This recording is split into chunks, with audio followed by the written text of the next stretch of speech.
¿Cómo negociar un buen contrato laboral? Soy Monse Mateos y estoy con Carlos de la Torre. Es abogado laboralista y se ha acercado a Trabajo y Más para revelar los secretos que esconden los contratos. Hola Carlos, ¿qué tal estás? Bienvenido. ¿Qué tal, Monse? Encantado de estar con vosotros y con vuestra audiencia, y vamos a ver si podemos acercar el siempre derecho laboral complejo a enclaves razonables. Carlos de la Torre acaba de incorporarse a Andersen como socio laboral y es inspector de trabajo en excedencia. Ha trabajado en distintos bufetes y es uno de los grandes expertos en derecho laboral. Solo 4 tipos de contrato parecen pocos para formalizar la relación con un empleador. ¿Cuáles son las peculiaridades de cada uno, Carlos? Si se pueden resumir brevemente. Bien, bueno, yo creo que cuando se inicia una relación laboral, desde luego el momento de la verdad es la firma del contrato de trabajo. Y yo creo que las personas trabajadoras deben conocer un poco, aunque sean las líneas generales de los tipos de contratos que se pueden firmar. Básicamente son 4, como decías: un contrato indefinido, que es el mejor de los mundos, es decir, es la mayor estabilidad, te permite poner encima de la mesa el contrato cuando solicitas, por ejemplo, un préstamo para comprar una vivienda o un vehículo, y tiene una indemnización de salida en caso de despido superior. En segundo lugar están los contratos temporales. Recientemente, hace 3 años, hubo una reforma legal importante en España que supuso la reordenación de los contratos temporales y la simplificación. Y hay como cuatro tipos de contratos temporales bastante técnicos y que no vamos a entrar en mucho detalle. Simplemente podemos citar que hay contratos largos de 6 meses, ampliables a otros 6 hasta un máximo de 1 año, en contratos por circunstancias de la producción que son imprevisibles. Hay contratos cortos de solo 90 días. Y luego ya hay contratos de sustitución vinculados a reserva de puesto, jornada reducida, vacaciones, etcétera. Y luego están los contratos fijos discontinuos, que es el nuevo contrato estrella que está proliferando y que tiene que ver con la figura del llamamiento. Es decir, hay periodos de actividad en la que el trabajador fijo discontinuo cobra salario y ejerce una actividad, y periodos de inactividad en el que el trabajador no trabaja y accede a las prestaciones de desempleo. En fin. Y luego están los contratos formativos, muy importantes para los jóvenes. Los contratos formativos son básicamente 2, el contrato de la formación en alternancia y el contrato para la obtención de la práctica profesional. En fin, un laberinto legal en toda regla, pero que en todo caso los trabajadores deben por lo menos conocer la letra pequeña y las peculiaridades de cada uno. Hombre, supongo que a nuestros oyentes más jóvenes les interesa este último que has comentado, es decir, lo que tiene que ver con el contrato de formación, que en teoría es el primer contrato al que nos enfrentamos todos cuando accedemos a un empleo. ¿Qué hay que tener en cuenta para negociar las mejores condiciones en ese primer contrato de trabajo? Yo no sé si hay algunos errores que son muy comunes y alguna manera de esquivarlos en un momento dado, Carlos. Un error inicial, por ejemplo, el error número 1 podría ser el tema de el convenio colectivo y la tabla salarial aplicable. Es importante, cuando se firma un contrato, saber qué convenio se aplica y qué salario me van a aplicar en función de la actividad de la compañía. Un segundo error tendría que ver un poco con no identificar los criterios objetivos de acceso a la retribución variable o al bonus, porque luego, evidentemente, pues puede haber problemas y reclamaciones de cantidad por no estar explicitados en el contrato esas condiciones objetivas de acceso al bono. Un tercer error, por ejemplo, sería el tema de firmar un contrato temporal para necesidades permanentes o estructurales de la compañía. El contrato temporal tiene una indemnización en caso de extinción más baja, de 12 días por año, y en algunas ocasiones se firman contratos temporales que son fraudulentos, es decir, que esconden lo que son realmente contratos indefinidos. Y finalmente, un cuarto error, por citar 4, pero probablemente haya más, sería firmar un contrato mercantil y, por lo tanto, tener que abonar tú la seguridad social e ingresar en el RETA, en el régimen especial de trabajadores autónomos, las cotizaciones perceptivas, en lugar de un contrato de trabajo, cuando realmente se dan las condiciones, y es un poco técnico esto, de dependencia y ajenidad, es decir, que tienes subordinación a un círculo rector y tienes jornada, horario, control de vacaciones, línea de reporte, etcétera. Ese también es un error, que a veces no se firma un contrato de trabajo y se firma un contrato mercantil. Sí, un contrato mercantil, que sería un contrato como si fueras autónomo o freelance, ¿no? Es decir, que es algo que queda al margen de un contrato laboral como estamos hablando ahora. Oye, ¿y los senior?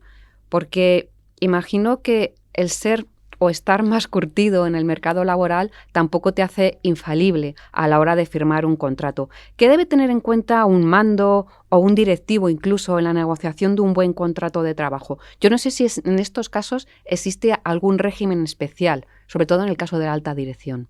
Sí, es cierto. En el caso de la alta dirección hay una relación laboral especial que tiene sus singularidades, con una indemnización de salida en caso de extinción más baja de 7 días por año de antigüedad.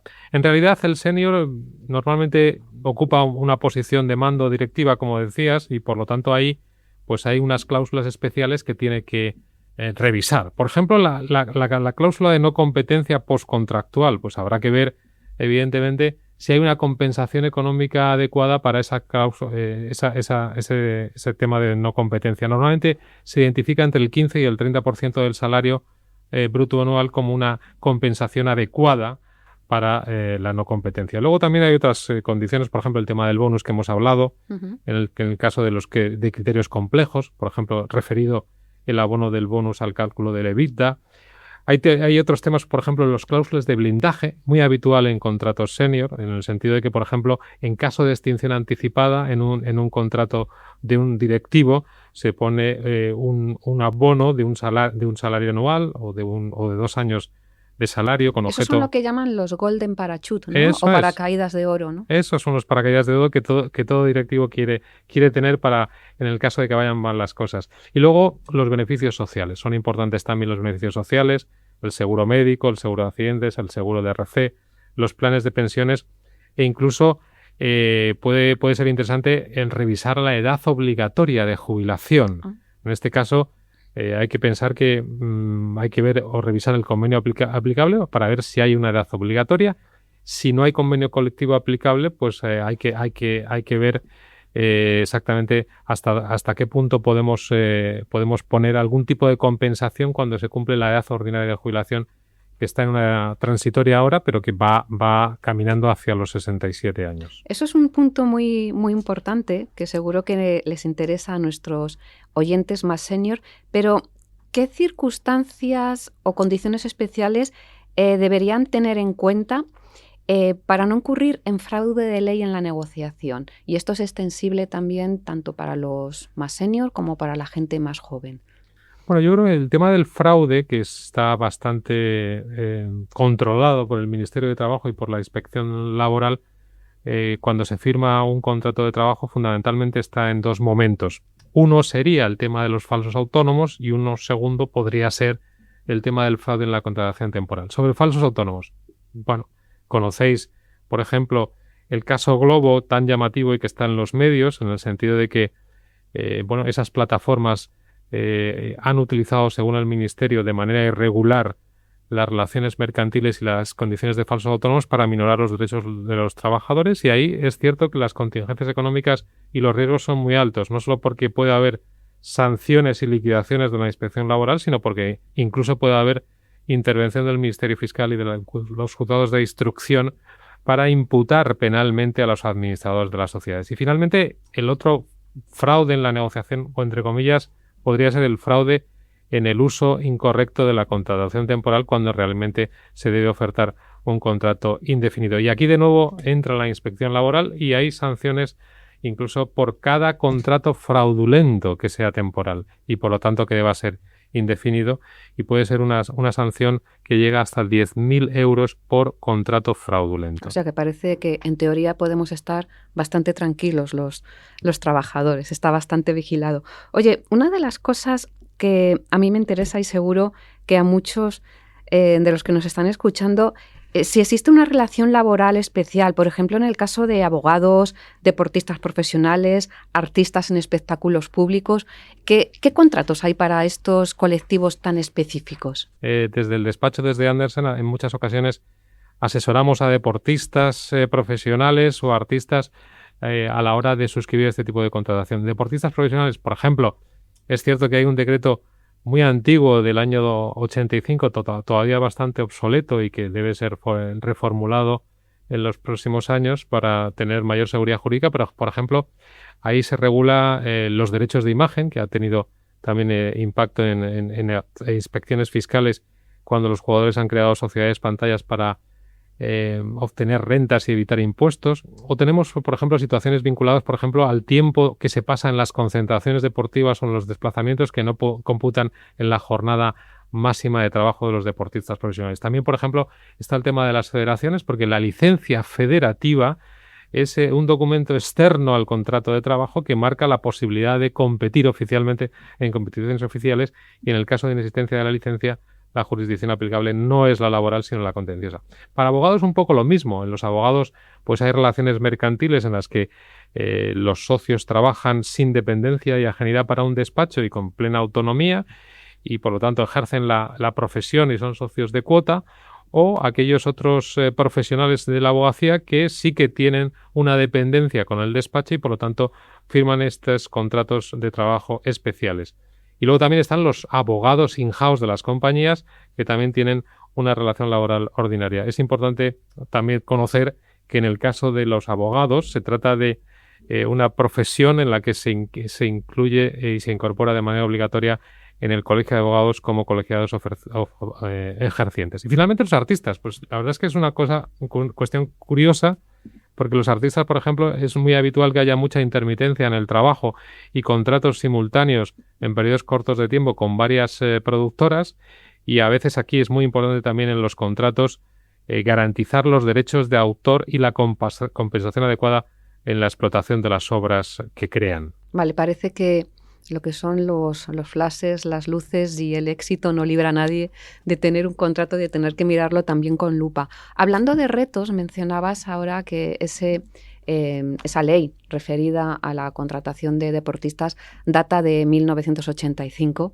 Da un poco de vértigo pensar los años que han pasado desde entonces. Y supongo que aparte de ese reto, que es uno de los que hay pendientes, habrá algún otro reto legal para el futuro de la contratación en España. Yo no sé si el edadismo, la inteligencia artificial, ¿cuáles son los grandes retos?